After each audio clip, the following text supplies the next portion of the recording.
Datang sebetulnya kan secara struktur kan itu Dewan Komisaris ya. Terus ada subholding. Tapi tentu saya sangat senang bisa membantu kejaksaan kalau apa yang saya tahu akan saya sampaikan. Betul. Bilang ada data rekaman yang bawa. Enggak, data yang kami bawa itu adalah data rapat apa aja ya. Tapi nanti akan diserahkan nggak Pak? Kalau diminta kita kasih. Kan bukan punya hak saya, punya hak Pertamina dong. Bismillah, assalamualaikum guys, jumpa lagi di channel Jurnal Terupdate. Nah, akhirnya Kejagung mengundang Ahok untuk dimintai keterangan terkait kasus yang sudah diungkap oleh Kejagung. Nah, menurut saya ini adalah babak baru yang ditunggu-tunggu masyarakat terkait keterangan Ahok di Pertamina yang pastinya sangat diperlukan, di mana Ahok pernah menjabat sebagai Komut Pertamina hingga 5 tahun guys. Jadi tak perlu berlama-lama, untuk lebih jelasnya langsung saja kita simak bersama-sama video ini guys. Bismillah. Jadi ternyata dari Kejaksaan Agung mereka punya data yang lebih banyak daripada yang saya tahu. Ibaratnya saya tahu cuma sekaki, dia tahu udah sekepala. Wah. Saya juga kaget-kaget juga dikasih tahu penelitian ini ada fraud apa, ada penyimpangan transfer seperti apa, dia jelasin. Saya juga kaget-kaget. Karena kan ini kan subholding ya. Subholding kan saya nggak bisa sampai ke operasional. Saya cuma sampai memeriksa. Kita tuh hanya memonitoring dari RKAP gitu loh. Nah itu kan untung rugi. Kebetulan kinerja. Oh iya belum balikin. Aduh. Sorry. Jadi kebetulan kinerja Pertamina kan bagus terus selama saya di sana gitu kan. Jadi kita nggak tahu tuh. Ternyata di bawah ada apa kita nggak tahu. Nah jadi saya minta data. Saya cuma sampaikan agenda rapat kita terekam, tercatat. Silakan di Kejaksaan Agung untuk meminta dari Pertamina. Nah, saya sendiri sampaikan bahwa ini ya sebatas itu yang kita tahu lah. Nah, dan tentu saya sampaikan pada Kejaksaan penyidik. Intinya saya mau membantu.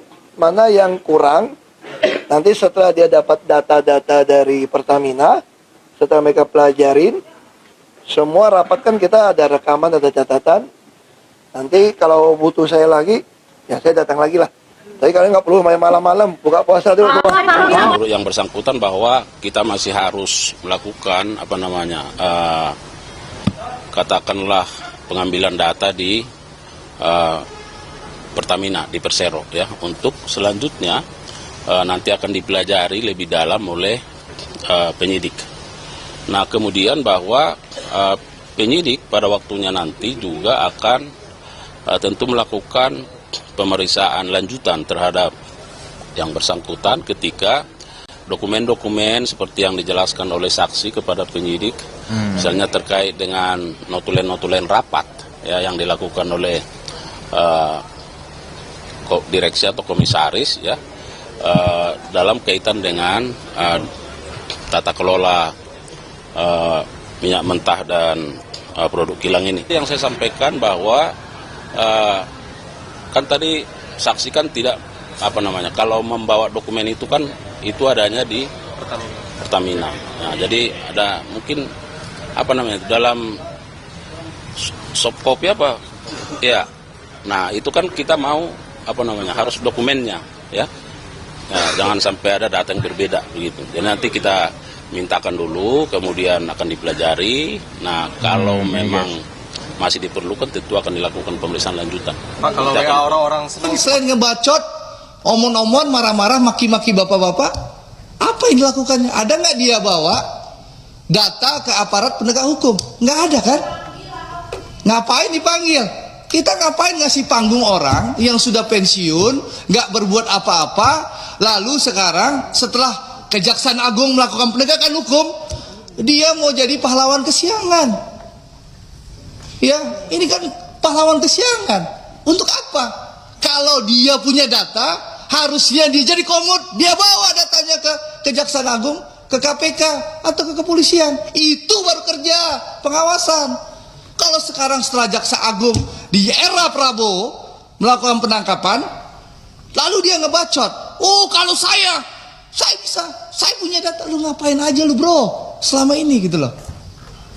Ini kan orang sudah pensiun, nggak punya panggung politik, memanfaatkan kehebatan Kejaksaan Agung di era Prabowo untuk numpang tenar kembali supaya populer lagi. Gitu loh Prof. Rahmadi. Ini gaya politisi numpang tenar pansos terhadap kemampuan kinerja Jaksa Agung di bawah era Prabowo Subianto sebagai presiden. Gitu loh. Jadi ini saya ingin menegaskan kepada buzzer-buzzer Ahok ya, menurut saya sudah mengganggu sekali. Ribuan akun nggak bodoh, nggak jelas menyerang saya di tanggal 1, 2, 3 Maret. Ya setelah itu selesai dia serang Erick Thohir dan Boy Thohir habis itu. Ya, saya 3-4 hari lah Prof. Lumayan, menurut saya mengganggu karena berita daur ulang 15 September 2020. Nah di sini saya menggunakan hak saya menjawab itu. Karena saya pergi umroh Prof waktu itu. Ini saya nggak bisa menjawab dan saya ingin menjawab di depan direksi Pertamina, ya karena saya tahu bahwa Bapak kan tahu banyak omong-omong aja, ngebacot aja. Sekarang setelah Jaksa Agung melakukan penegakan hukum, ya di bawah eranya Prabowo, siapa saja yang melanggar hukum, yang korupsi disikat zaman Pak Prabowo, baru dia pura-pura muncul sebagai pahlawan kesiangan. Karena itu saya mengusulkan kepada pimpinan DPR RI, kepada pimpinan Komisi 6 untuk bagaimana segera dibentuk panja BBM Pertamina. Karena jangan berhenti pada pion-pion yang sudah terjerumus ini, Pak. Jangan kemudian ini keluar dari mulut singa masuk ke kandang macan, Pak. Maka melalui pansus BBM ini kita bisa panggil mantan direksi Pertamina Pak Ahok yang beliau juga mengkonfirmasi bahwa kalau diundang di tempat ini beliau akan hadir. Kita akan undang mantan komisaris. Begitu juga mantan dirut Pertamina Bu Nike. Begitu juga mantan dirut-dirut di era ketika dulu Petrol dibubarkan misalnya, Pak. Kami dari fraksi Gerindra tentu mendukung sepenuhnya menegakkan hukum sebaik-baiknya. Tidak perlulah kita buat panja. Toh penegakan hukum sedang dilakukan sebaik-baiknya saat ini. Oke guys, akhirnya Ahok sudah memenuhi panggilan Kejaksaan Agung, datang lebih awal ke Kejagung setelah sebelumnya minta diperiksa. Setelah mendapatkan keterangan dari Ahok, sepertinya kasus ini bakalan diusut tuntas guys. Dan memang sepertinya banyak yang takut kalau Ahok ini dipanggil Kejaksaan Agung. Kedatangan Pak Ahok memenuhi panggilan Kejaksaan Agung untuk diperiksa terkait korupsi minyak mentah di Pertamina, tentu ini momentum tepat untuk bersih-bersih Pertamina. Pak Ahok harus bongkar modus operandi korupsi di Pertamina. Sebagai ex-komut, so pasti tahu banyak soal buruknya tata kelola minyak di Pertamina.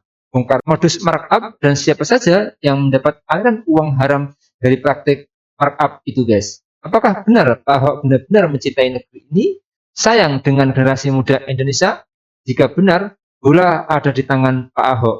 Harus berani membongkar dan meminta Kejaksaan Agung untuk mengusut tuntas. Jangan ada yang ditutup-tutupi. Kita mohon dukungan dan doa rakyat Indonesia agar Pak Ahok tegar dan berani membongkar guys. Jadi mungkin itu yang bisa saya jelaskan untuk video kali ini. Bagaimana menurut kalian soal video ini? Tulis komentar di bawah ini ya guys. Saya pamit dulu. Wassalamualaikum warahmatullahi wabarakatuh.